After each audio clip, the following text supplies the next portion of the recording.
Quero convidar todos a se colocarem de pé. Miqueias, capítulo 5. Tem alguns livros bíblicos que não lemos costumeiramente, e Miqueias está aí no final do Antigo Testamento. Você vai encontrar o livro de Miqueias, capítulo 5.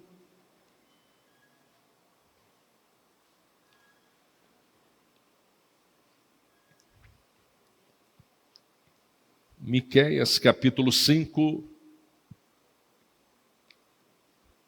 o versículo que nós vamos ler será o versículo de número 2.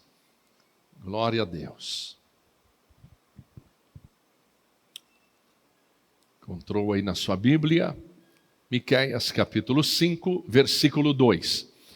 E tu, Belém Efrata, posto que pequena entre os milhares de Judá, de ti me sairá o que governará em Israel, e cujas saídas são desde os tempos antigos, desde os dias da eternidade.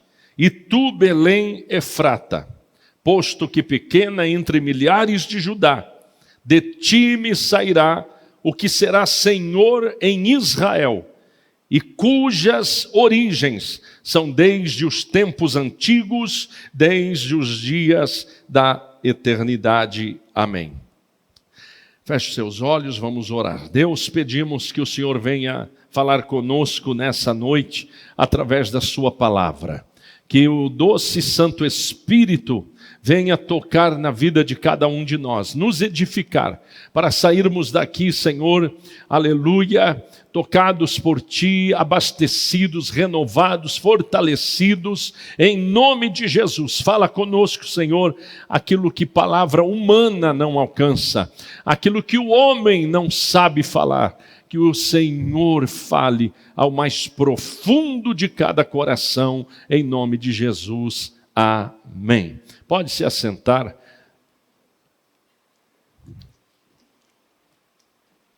Esta noite, meus queridos irmãos, quero trazer uma palavra já numa temática do Natal, mas uma palavra ao tema "E tu, ó pequena Belém, e tu, ó pequena Belém, ó Belém, Belém". Quando você vê o jeito de Deus trabalhar, é interessante. Interessante como Deus trabalha. No mínimo curioso. Porque se você pensar num rei, você pensa num castelo, num palácio, você pensa numa fortificação, aonde vai nascer um sangue azul, alguém de linhagem real. Mas a forma de Deus trabalhar é curiosa, porque vai nascer o Rei dos Reis, o Salvador, e o endereço um tanto inusitado, inesperado. Ninguém imagina. E muito menos da onde virá. Da onde virá. Ó Belém, tão pequena, tão esquecida, tão abandonada, tão insignificante, de ti sairá aquele que vai governar a terra, um rei. De ti sairá um rei, ó Belém. Agora, Deus promete o nascimento de Jesus em Nazaré. É longe. Mas Deus diz que é de Belém que vai sair. José e Maria moram em Nazaré, mas vai ter que nascer em Belém. No tempos de César, primeiro imperador romano, eles haviam tomado Israel e começaram a governar aquela terra. Então eles anunciam um censo. O censo para saber quantas pessoas moram, quantas vivem ali, aonde elas moram, quantos filhos, aonde elas trabalham. um censo, um levantamento da população daquela época. E por causa do censo, todo habitante deveria comparecer a Jerusalém, aonde Maria e José vêm. E quando chegam lá, grávida, já para ganhar, não tinha gente demais na cidade, na redondeza. E eles acham então um lugar tão simples, um estaleiro, um canto qualquer que sobrou ali, para que eles pudessem estar, e é ali que Jesus vai nascer, o rei. E nasce em Belém. Belém, uma cidade que era, entre aspas, insignificante, Deus vem e faz ser a cidade mais importante da história, onde nasce o Salvador. Dentro do texto que nós lemos, nós temos três pontos importantes dentro do versículo. E tu, Belém Efrata, posto que pequena entre milhares de Judá, de ti me sairá o que será Senhor em Israel, e cujas origens são desde os tempos antigos, desde os dias da eternidade. Não está falando de um rei comum, de um rei que existe desde a eternidade. O profeta já está falando de Cristo, de Cristo. Então, o texto menciona três coisas importantes. Primeiro, Belém, mesmo sendo pequena, mesmo sendo humilde, de ti sairá um rei que governará. Mesmo sendo a pequena e, entre aspas, insignificante Belém, é daí que vai sair. É daí que vai sair. Segundo, vai nascer um rei. Vai nascer um rei. E a linhagem deste rei, você sabe, a hierarquia real, né? É o príncipe que vai se tornar um rei. E Jesus vai nascer de Maria e de um carpinteiro. Mas a sua realeza não é da terra, é celestial.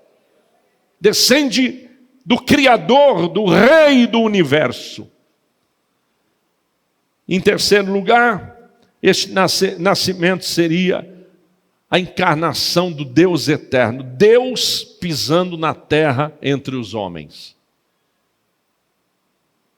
Que dia glorioso, que impressionante pensar que na cidade tão simples, tão pequena, que ninguém imaginava, aconteceria o maior evento da história. Numa pousada, num hotel simples, que não havia mais quarto na hospedaria, Jesus vai nascer na pequena Belém. Belém é mencionada no Antigo Testamento 40 vezes.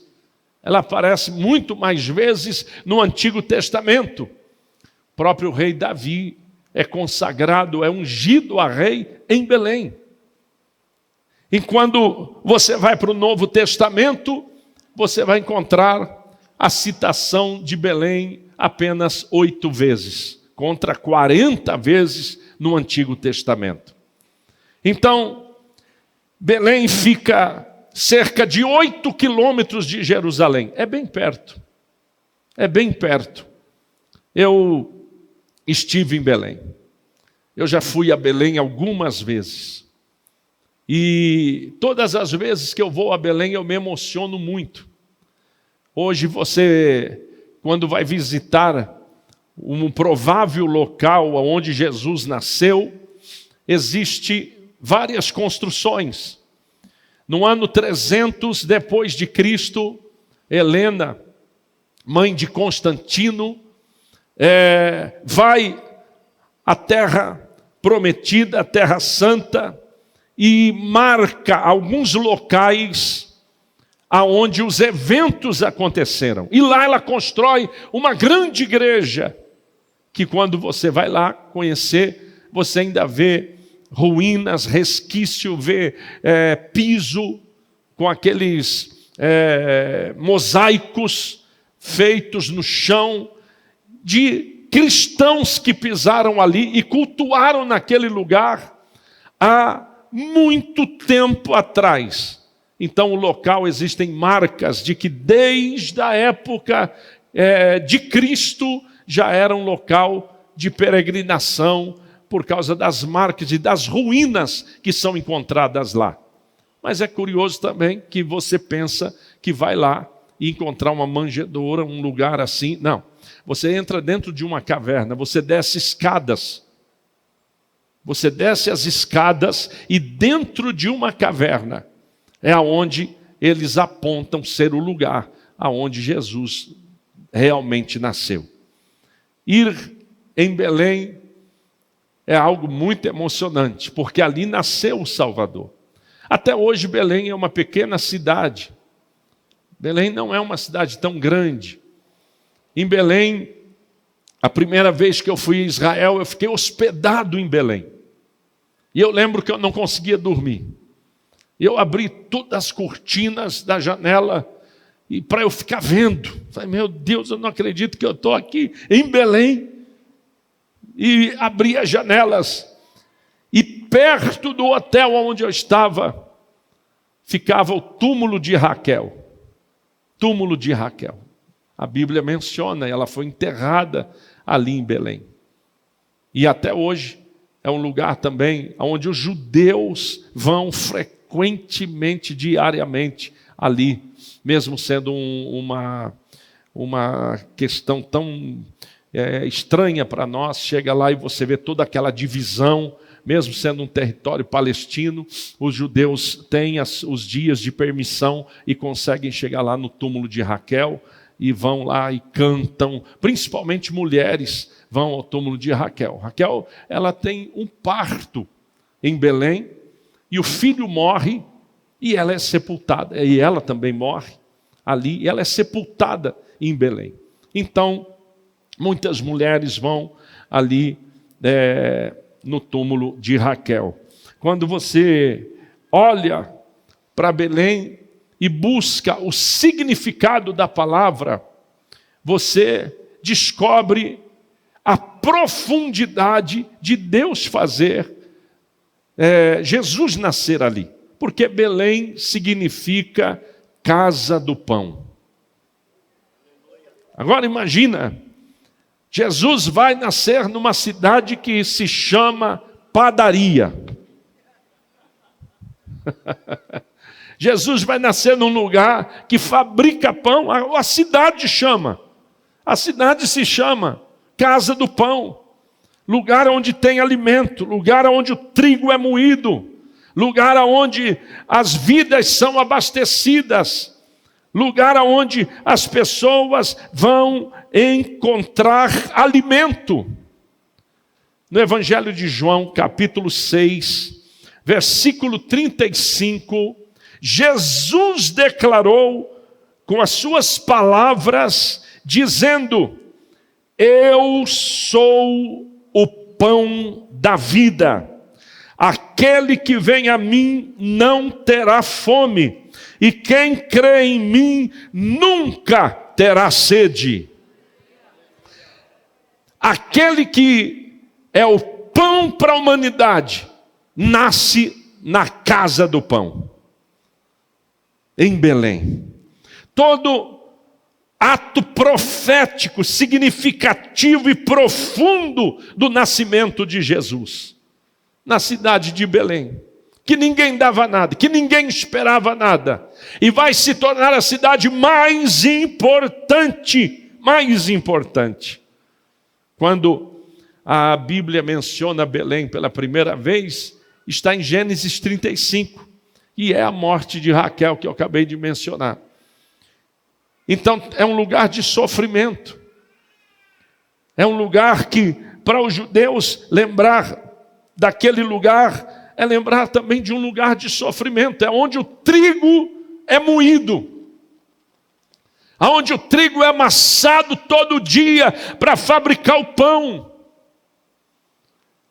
A Bíblia diz em Isaías capítulo 53, no versículo 2, o profeta Isaías profetiza 700 anos antes do nascimento de Jesus o seguinte: porque ele foi subindo como renovo perante ele, e como raiz de uma terra seca, não tinha parecer nem formosura, e olhando nós para ele, nenhuma beleza víamos para que o desejássemos. Versículo 3, era desprezado e o mais indigno entre os homens, homens de dores, experimentado nos trabalhos, e como um de quem os homens escondiam o rosto, era desprezado e não fizemos dele caso algum. Essa profecia, 700 anos antes, quando Jesus vem, irmãos, todas as profecias bíblicas do Antigo Testamento assinam e atestam que ele é o Messias. Quando alguém que só acompanha o Antigo Testamento se depara com todas essas profecias apontando o Messias, eles ficam sem palavras e sem resposta, porque toda a forma do nascimento de Jesus, o texto que nós lemos em Miqueias, é uma profecia. E tu, pequena cidade de Belém, de ti sairá o grande rei que vem, e o seu reino é da eternidade. Não é humano, é da eternidade que vem o seu reino. E quando os judeus esperavam o Messias, esperavam um homem político, um rei que viesse e libertasse eles das mãos dos romanos. E quem sabe hoje esperam ainda um que venha e liberte eles das mãos do Hamas ou de qualquer outro ataque que aquela gente sofre tanto como são perseguidos. Esperavam um rei, um governador político, mas a obra de Deus, aquilo que Deus tinha para o povo, era algo espiritual. Não era um resgate físico, terreno, mas era um resgate da alma. Quando o texto mostra que Jesus seria moído, desprezado, ele está mostrando o processo do pão. O trigo é uma planta belíssima, que quando madura, tem cor de ouro, e vale ouro. O trigo alimenta o mundo, a nação. O mundo compra o trigo, a soja, enfim. E o trigo é aquela plantação dourada quando ele está pronto para a colheita, mostrando a majestade. Mas quando é moído, para se tornar o alimento, ele tem que ser moído, virar um pó. Jesus foi moído pelas nossas transgressões, para se tornar o alimento para a nossa alma.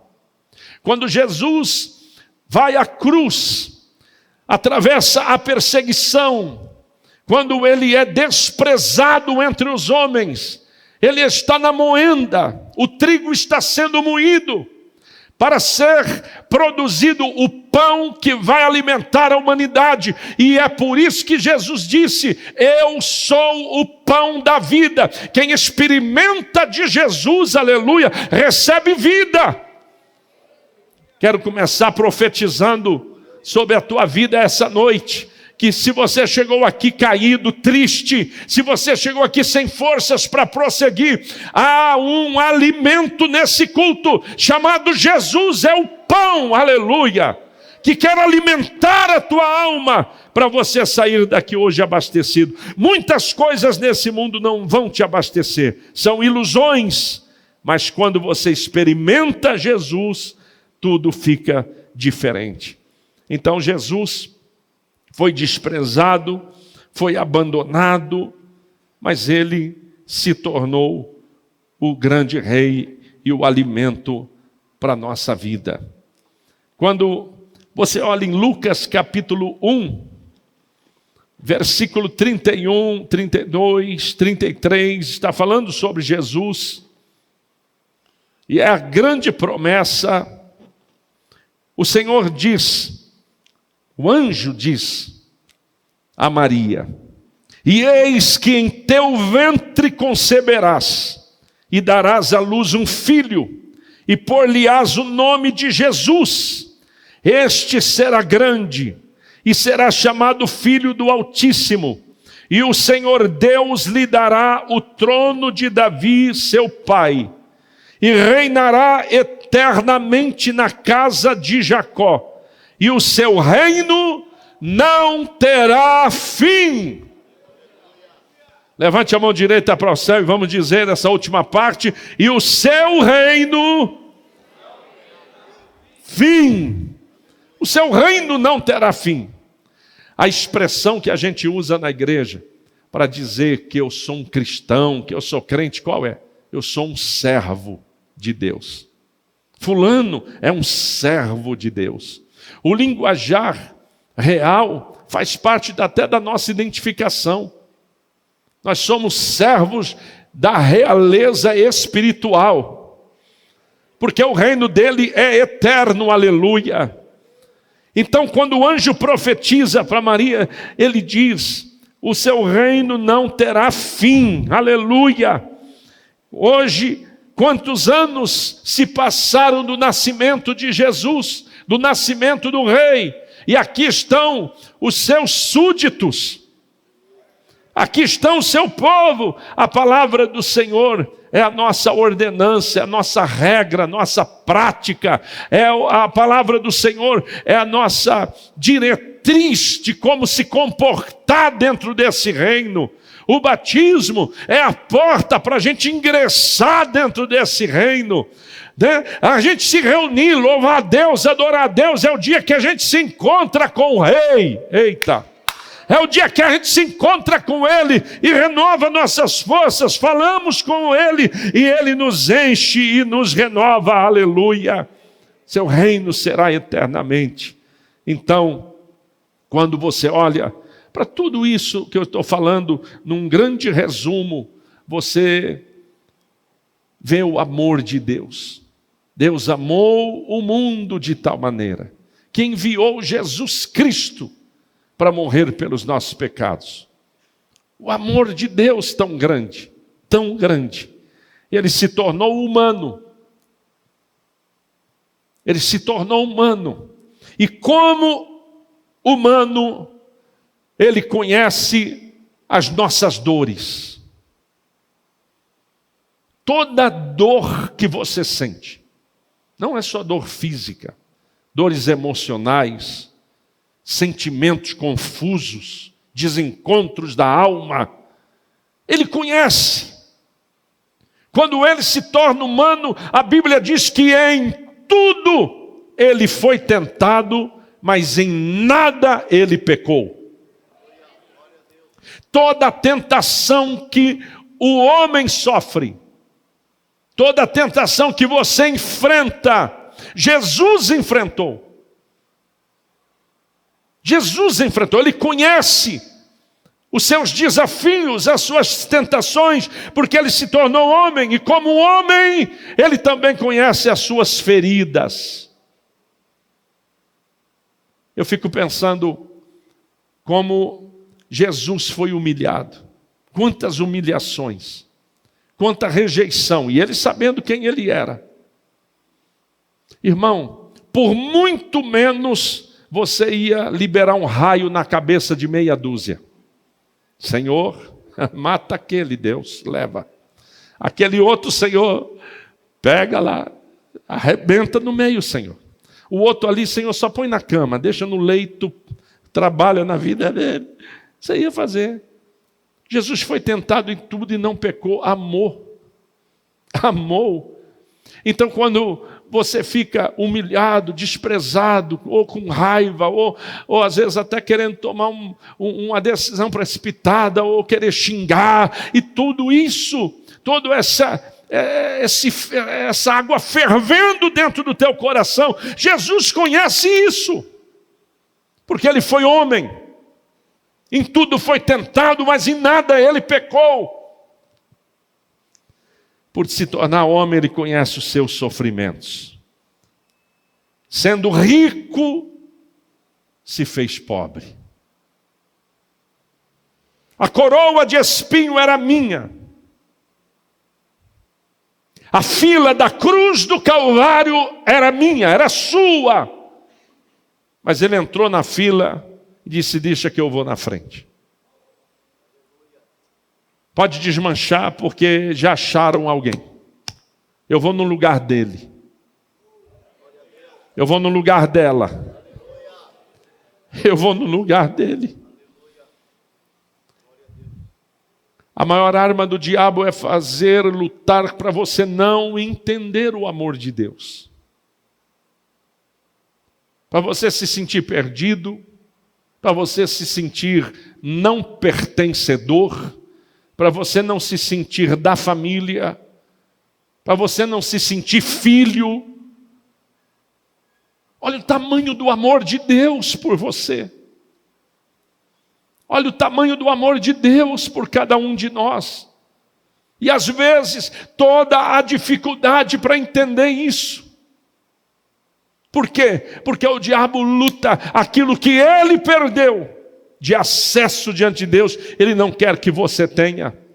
Mas eu vim aqui te dizer que o amor de Cristo por você é maior do que tudo, porque Ele veio, nasceu em Belém e se entregou por você na cruz do Calvário. A missão do resgate, a missão do amor.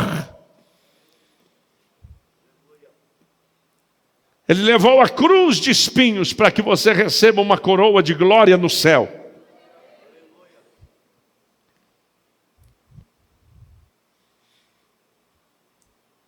Ele foi crucificado na cruz do Calvário para que você se assente no trono, oh glória, para que você se assente nas regiões celestiais, para que você seja servido nas bodas do Cordeiro. Ele tomou a cruz, o lugar de vergonha, o vitupério, ele foi rasgado, ele, aleluia, foi ferido e derramou seu sangue no teu lugar, no meu lugar. Esse é o amor de Deus.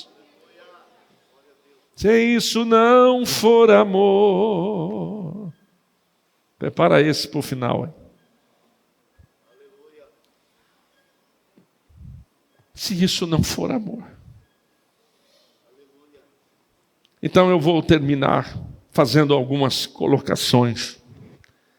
A primeira delas é concluindo o que eu acabo de dizer, o tamanho desse amor, desse plano de Deus, dessa graça de Deus, de vir à terra e se tornar homem, experimentar as dores, experimentar as lutas, as batalhas, e hoje olhar para você e sabe muito bem o que você enfrenta, o que você passa, as suas lutas, os seus desafios, e te dar vitória e te abençoar. E em segundo lugar, ó Belém, e tu Belém, uma cidade que insignificante na história e que ninguém esperava nada, a pequena cidade da onde ninguém esperava nada, vai nascer o Salvador. Então o que eu quero terminar aqui nessa noite te afirmando é que hoje você pode olhar e achar tudo tão pequeno, mas de repente Deus vira uma chave e tudo se torna tão grande, que hoje você pode não entender muita coisa, mas daqui a pouco Ele pega, oh Belém, Ele pega e Ele faz nascer o Salvador, e a pequena cidade esquecida nunca mais será esquecida. O mundo todo esta semana volta a falar de Belém, aleluia. Oh Belém, quantas vezes você olha e diz: comigo não vai acontecer, não vai dar certo, não vou ter êxito, não vai romper, não vai abrir as portas, o sucesso não vai fluir. E o Espírito Santo falava comigo e dizia: ó Belém, Há uma profecia sobre você, como havia sobre Belém.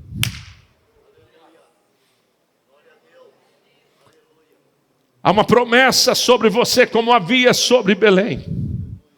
Há uma promessa sobre a sua família, como havia sobre Belém. A promessa de que nós somos salvos em Cristo. A promessa de que Jesus está voltando para nos buscar e que o nosso final não é nesta terra, é no céu. Que o nosso final será glorioso. Nós sabemos como vai terminar. Leia Apocalipse. E sabemos como vai terminar. E alguns vão construindo os bunkers e cavernas para fugir do Apocalipse. E nós estamos indo ao encontro do Apocalipse. Nós não vamos fugir do Apocalipse. Nós vamos ser arrancados do Apocalipse. Quando o Apocalipse chega, não vou estar escondido num bunker. Quero estar jogado em cima de um púlpito, dizendo, vem, eita glória, leva. Aí.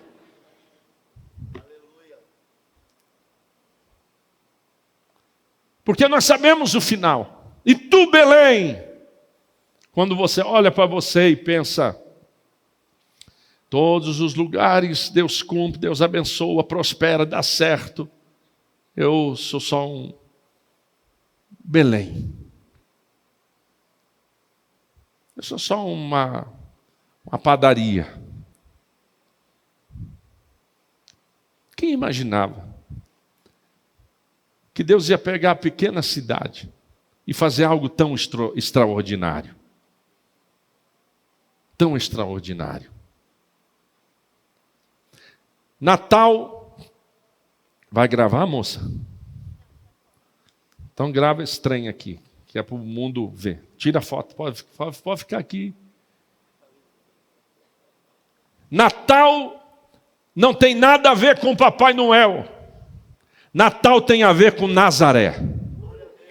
Natal não tem a ver com o comércio aberto até as 9, 10 horas da noite. Natal tem a ver com Belém. Natal não tem a ver com o velho barbudo. Natal tem a ver com o Cristo crucificado, com o Cristo curando os enfermos, ressuscitando os mortos, abrindo os olhos dos cegos. Ensine na tua casa, ensine na tua família. Natal não tem a ver com o velhinho rabugento e barbudo. Natal tem a ver com o Salvador do mundo. Jesus é o Natal. Aleluia! Aleluia! Aleluia! Que o mundo todo saiba que o Natal não é Papai Noel. O Natal é Papai do céu. Fica em pé dando um glória a Deus. Para não perder o costume, fique em pé. Levante sua mão direita para o céu e dá o maior glória a Deus. Ele